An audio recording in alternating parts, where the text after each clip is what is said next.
Hi guys, welcome to Tech 360. In this video, I'm gonna be showing you how to fix the app you are trying to install isn't a Microsoft verified application.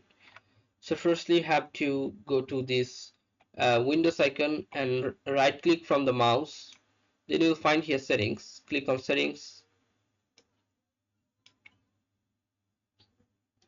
After go to settings, you'll find here this apps features here. Click on apps.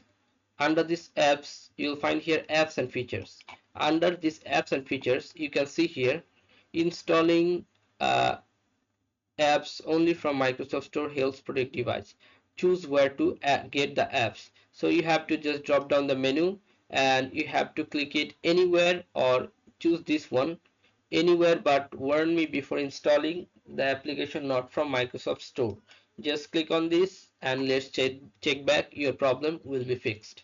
Okay, so guys, this is how you can do this. So guys, if you find this video helpful, then please give a thumbs up and don't forget to subscribe the channel. Thank you so much for watching the video.